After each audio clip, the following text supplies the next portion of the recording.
ආයුබෝවන් අද අපි කතා කරන්න යන්නේ එම්.එල්. සිල්වා ගුරුමුහන්දිරම් තුමාගේ සිරිත්මල්දම.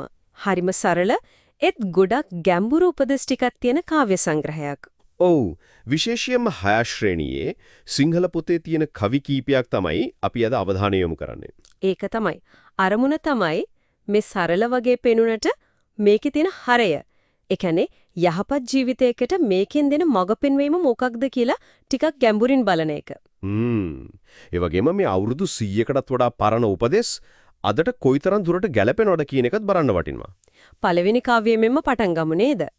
නම රුව කුල ගුණ මොනව තිබුණත් සිරිත තමයි උතුම් වෙන්නේ වගේ අදහසක් නෙන්නේ. හරියටම නම රුව කුලය මේ බාහිර දේවල් වලට වඩා සිරිත.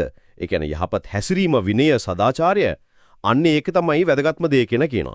ඒ කියන්නේ අද කාලෙත් අපි කතා කරනවනේ ඔය බාහිර පෙනුම தත්ත්වය ගැන ඒත් ඒවට වඩා චරිතය වටිනවා කියන එක. ඔව් මේක තමයි මුළු කෘතියේම අත්‍යාරම වගේ සිරිත් කියන්නේ නිකම්ම චාරිත්‍ර ටිකක් විතරක් නෙවෙයි. ඒක පුද්ගලයාගේ අභ්‍යන්තරහාරය. ඒක එදා වගේම අදටත් අදාළයි. ඊටම පැහැදිලි. එතකොට දෙවනි තුන්වෙනි කවි දෛනික චර්යාව උත්සාහය ගැන නේද කියන්නේ? ඔව් ඉරපායෙන්න කලින් නැගිටින්න කියනවා අලසකම අත්හරින්න වැඩක යෙදෙන්න. නිකම්ම ඉන්න එපා කියන එක. නිකම්ම ඉන්න හිත නරකට යනවා කියලාත් කියනවා නේද? ඒක හරිම වැදගත් කාරණයක්. අද මනෝවිද්‍යාවෙනුත් කියනවනේ මනස ක්‍රියාශීලීව තියාගන්න එක මානසික සෞඛ්‍යයට හොඳයි කියලා. ඒක ඇත්ත.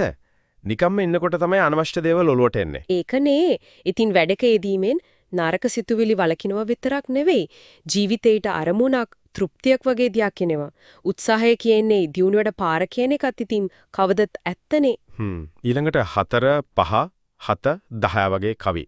මේවායින් කතා වෙන්නේ පෙනුම සමාජ හැසිරීම ගැන. ඔව් හිස අවුල් කරන් ඉන්න එපා, කිලිටි ඇඳුම් මඳින්න එපා, පිළිවෙලට ඉන්න කියන එක, නිකරුණේ පාරවල් ගානේ කඩපිල් ගානේ ඉන්න එපා කියනවා, ශරීරය වැහෙන විදියට අඳින්න කියනවා. හිසකැස් විදාගෙන උතුමන් ළඟට ප්‍රසිද්ධ තැන් වලට යන්න එපා කියලා තියෙනවා. දැන් මේවා සමහර විට අද කාලෙට ටිකක් පරණයි වගේ හිතෙන්න පුළුවන් නේද? සමහර විස්තර එහෙම හිතෙන්න ඉඩ තියෙනවා. හිසකැස් විදාගෙන යන එක වගේ දේවල්. ඒත් මූලික අදහස බලන්න. මොකක්ද මේ මූලික අදහස? ඊ තමයි සොයං විනය සහ අනුන්ට ගරු කිරීම. පිරිසිදුකම පිළිවෙල කියන්නේ Tamanට වගේම අනිත් අයටත් කරන ගෞරවයක්. හරි. Taman ගැන තියෙන සැලකිල්ල වගේම සමාජය ගැන තියෙන සැලකිල්ල. අර නිකරුණේ නොරැඳීම කියන එක අද අපි කතා කරන කාලය කළමනාකරණය වගේ දෙයක් එක්ක සම්බන්ධ කරන්න පුළුවන්. ඒකත් ඇත්ත. එතකොට 6 වෙනි 8 වෙනි කවි වලින් එන්නේ තවත් විශේෂ ආචාර විදි ටිකක්. කෑම කන විදිය, කෑදර වෙන්න එපා, කෑ ගහන්න එපා, තරහට කෑම විසි කරන්න එපා. ඒ වගේම උතුමන් ඉදිරියේ හසිරෙන විදිය. කෙල ගහන්න එපා, කකුල් දික් කරන්න එපා. ඇනුම් පද කියන්න එපා, හිස කසන්න එපා වගේ දේවල්. මේවායින් මොකක්ද ඇත්තටම අදහස් වෙන්නේ? එදා සමාජයේ තිබුණු තත්ත්ව ભેදයේද? එක පැත්තකින් එදා සමාජයේ තල බෙදීම්, වැඩිහිටියන්ට තනතුරු වලට තිබුණු ගෞරවය මේකෙන් පේනවා. ඒ චාරිත්‍ර සමහර විට ඒ විදිහට මද නැතුව ඇති. නමුත් ගැඹුරු අර්ථය තමයි තැනට සුදුසු විදිහට හැසිරීමේ වැදගත්කම. අනිත් අය අපහසුතාවයටපත් නොකර ඉන්න එක. ඒ සූක්ෂම බව. ඒක නම් අදටත් ගොඩක් අදාළයි ඕනෑම සම්බන්ධතාවයකදී. අනිවාර්යෙන්ම. හොඳයි. අවසාන වශයෙන් 9 වෙනි සහ 11 වෙනි කවි. වැඩ කිරීමේ ආචාර ධර්ම නිහතමානීකම ගැන. එකම වෙඩේම කර ඉන්නේ නැතුව විවිධ දේවල් උත්සාහ කරන්න කියනවා. තමන්ගේ තරම, ඒ කියන්නේ හැකියාව දැනගෙන වැග බාර ගන්න කියනවා. ඒ වගේම අනුන්ට ගරු කරාම තමන්ටත් ගෞරවය ලැබෙනවා කියන එක.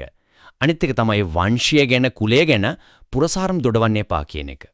මේක නම් හරිම කාලීන පණිවිඩයක් සගේ මට හිතෙන්නේ. ඇත්තෙන්න උත්සාහය, තමන්ගෙන අවබෝධය, අනුන්ට ගරු කිරීම මේ තුනම සමබරව තියාගන්න ඕන කියන එක තමයි මෙතන කියන්නේ. තමන්ගේ සීමාවන් දැනගන්න එක වගේම අනිත් අයව අගය කරන එක. ඒක තමයි හොඳ සමාජ ජීවිතයකට පදනම. අර පුරසාරම් දොඩනවා වෙනුවට වැඩවලින් පෙන්වන්න කියන අදහසක්ත් තියෙනවා. එහෙනම් අපි මේ කතා කරපු දේවල් වලින් පැහැදිලි සිරිත්මල්දම කියන්නේ නිකම්බ පද ටිකක් නෙවෙයි. නෑ, කොහෙත්ම නෑ. ඒක සරල වචන වලින් ඉදිනෙදා ජීවිතයට ගන්න පුළුවන් විදියට අපේ චරිතය, උත්සාහය, විනය, ගෞරවය මේ හැමදේම ගැන කියන සදාකාලික උපදේශ මාලාවක්. හරියටම. සමහර සමහර චාරිත්‍ර විදි ඇදට වෙනස් වෙලා ඇති.